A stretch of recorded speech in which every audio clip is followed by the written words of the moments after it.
2 पिढ्या घरात मुलगी जन्मली नव्हती, म्हणून नीतूचे अतिलाड. अगदी आजी-आजोबांपासून ते काका-काकू, आत्या वगैरे सगळ्यांचीच नीतू लाडकी.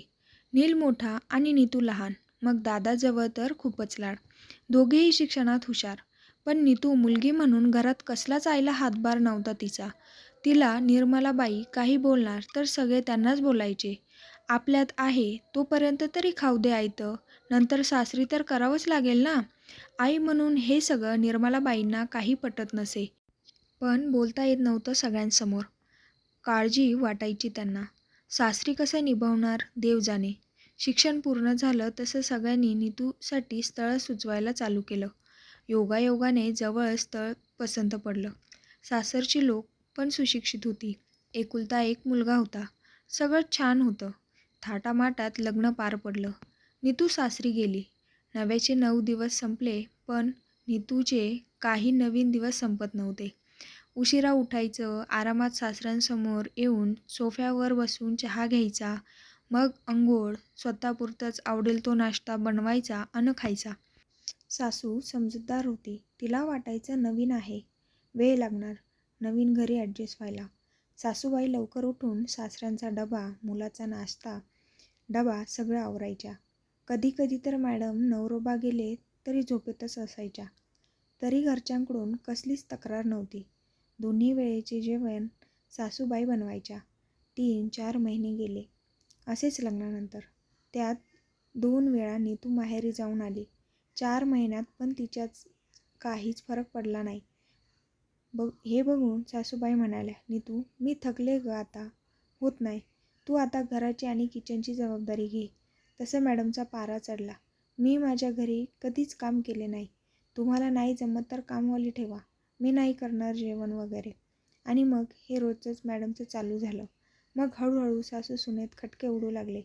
जरासं काही झालं की नीतू माहेरी येऊ लागली. पण लाडकी म्हणून तिला कोणीच दुखवत नसायचे, आई सोडून. निर्मलाबाईंना काही पटत नसे, पण नाईलाज. 6-7 महिने झाले. एक दिवस चक्कर येऊन पडली नीतू. सासू सासरे घाबरले. डॉक्टरला घरी बोलावलं. डॉक्टरांनी चेक करून गुड न्यूज असल्याचं सांगितलं. तसं सगळं घरच आनंदित झालं. मग काय, नीतूला सगळं बेडवरच द्यायच्या सासूबाई.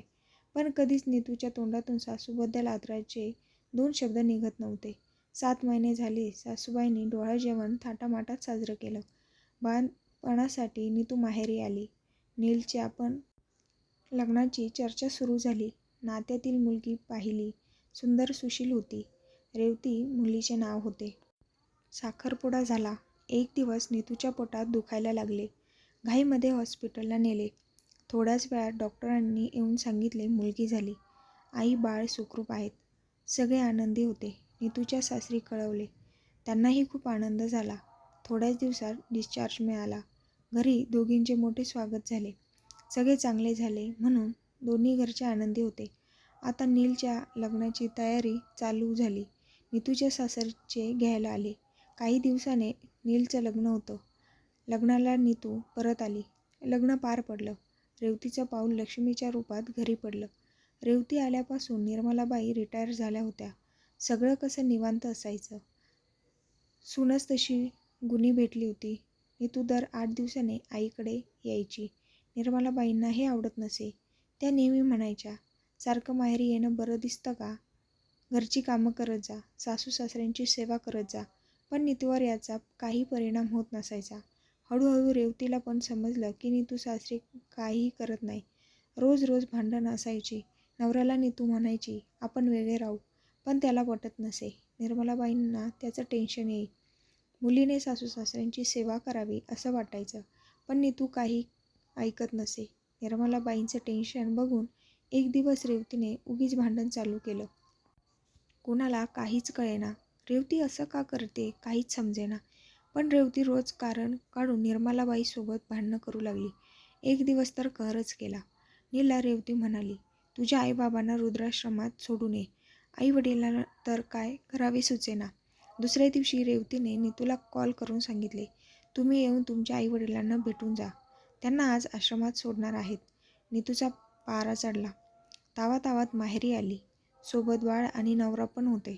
रेवतीला जाब विचारू लागली, तू कोण? आई बाबांना आश्रमात पाठवणारी.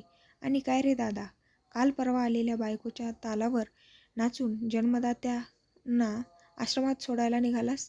तुला थोडं पण काही वाटत नाही का? अरे ती आत्ता आली, पण तुला तर माहीत आहे ना आईबाबांनी किती कष्ट घेतले ते तुझ्या शिक्षणासाठी, नोकरीसाठी. कसं विसरू शकतोस तू? नील खाली मान घालून उभा होता. अरे दादा बोल काहीतरी. बायकोचं ऐकून तुलाही वेड लागलं का? तेवढ्यात रेवती म्हणाली, झाली ना आता तुमची भेट. आई बाबा गाडीत बसा. नील सोडायला येतोय आश्रमात. पुरेसे पैसे ठेवले तुमच्या बॅगमध्ये.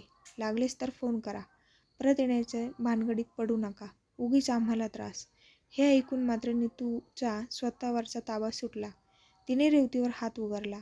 तसं रेवतीने क्षणात तिचा हात रोखून उत्तर दिलं, काय हो वंश तुम्ही? मला ज्ञान शिकवता आणि स्वतःचं काय? तुमचा नवरा आश्रमातून आणलेला नाही ना? त्यांना आहेत की जन्मदाते? तुम्ही त्यांचं बघा आणि मग माझ्यावर आरोप लावा. नीतूने हात खाली घेतला. बाळाला घेऊन नवरा उभा होता त्याच्याकडे पाहिलं.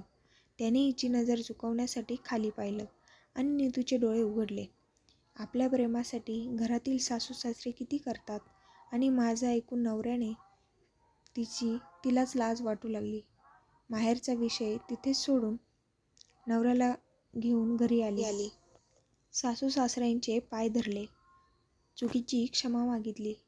तेव्हाच इकडे रेवती आईबाबांच्या बॅग घेऊन घरात गेली सुद्धा. कुणाला काहीच समजत नव्हते. रेवतीने सगळ्यांची माफी मागितली. हे सगळं नाटक होतं नीतूवंशांना जागं करण्यासाठी. कारण सासू सासऱ्यांची सेवा हा सगळ्यात अनमोल आशीर्वाद असतो हे त्यांना समजत नव्हतं. म्हणून मी असं केलं. निर्मलाबाईंनी देवाकडे बघून हात जोडले. डोळे आनंदाश्रूंनी भरले होते.